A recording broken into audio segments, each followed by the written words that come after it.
రాలేదు. ఈసారి 70% కరువు వస్తుంది అంటనే. ఇది అదే దేశానికి 70% కరువు ముప్పు. జీడిపిపై 1% ఎఫెక్ట్. స్కైమేట్ వెదర్ సర్వీసెస్ సంస్థ వార్నింగ్. 2009లో మాదిరిగానే సెప్టెంబర్ ప్రారంభంలోనే వెనక్కి వెళ్లనున్న ఋతుపవనాలు. 1966, 67, 2014, 15 నాటి కరువు పరిస్థితులు మళ్ళీ రావచ్చు. ఈ ఏడాది సాధారణం కంటే ఎక్కువ వర్షాలు కురిసే ఛాన్స్ లేదు. వర్షపాత లోటుతో వ్యవసాయం, విద్యుత్ రంగాలపై తీవ్ర ప్రభావం. ముందస్తు చర్యలు తీసుకోవాలని ప్రభుత్వాలకు స్కైమెట్ రిపోర్టు సూచన. ఎండమంట, ఉక్కపోత. 10 రోజులుగా మళ్ళీ ముఖం చాటేసిన వానలు. 38 డిగ్రీలకు పైగా నమోదవుతున్న టెంపరేచర్లు. సాధారణం కన్నా 3-5 డిగ్రీలు ఎక్కువగా ఉష్ణోగ్రతలు. మన దేశానికి ఈ ఏడాది తీవ్ర కరువు ముప్పు పొంచి ఉన్నది. ప్రముఖ ప్రైవేట్ వాతావరణ సంస్థ స్కైమేట్ వెదర్ సర్వీసెస్ హెచ్చరించింది. దేశంలో కరువు ఏర్పడే అవకాశాలు గతంలో ఉన్న 60% నుంచి ఏకంగా 70%కి పెరిగినట్టు స్పష్టం చేసింది.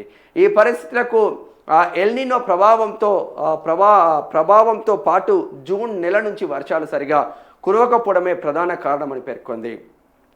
సెప్టెంబర్ వరకు ఇదే పరిస్థితి కొనసాగే అవకాశం ఉందని అంచనా వేస్తూ ఉంది. మొత్తం మీద వరి వద్దురా నాయన అంటే 40% వరి వేసిండ్రు తెలంగాణలో.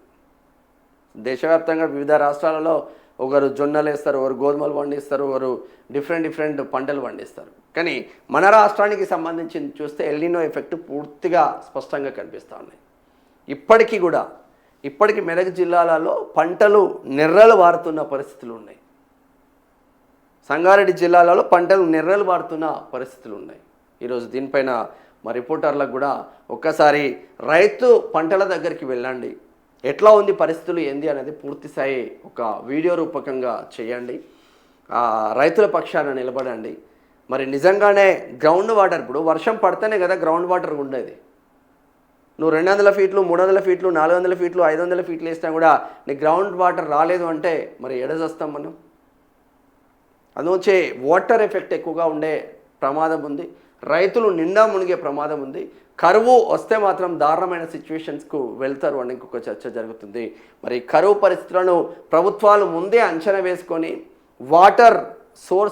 వాటర్ని అంటే తక్కువ మోతాదులో ఎలా వాడాలని ప్రజలకు కూడా తెలియజేయాలి. ఇష్టం ఉన్నట్లు కొడతా ఉంటారు. అంతకుముందు బెంగళూరు పరిసర ప్రాంతాల్లో కారు నార్మల్ వాటర్తో కడిగినా కూడా ఫైన్లు వేసిండ్రు. నా బోరు నా ఇష్టం అంటే నడవదు. కొన్ని సిచ్యువేషన్ తగ్గట్టు ప్రభుత్వాలు డిసిషన్ తీసుకుంటే ఆ ప్రభుత్వాలు డిసిషన్ తీసుకున్నట్టు మనం ముందుకు సాగుతేనే మన మనుగడ సాగుతుంది. ప్రభుత్వం కావాలని చేయదు, కానీ కొన్ని డిసిషన్ తీసుకోవాలి ప్రభుత్వాలు కూడా.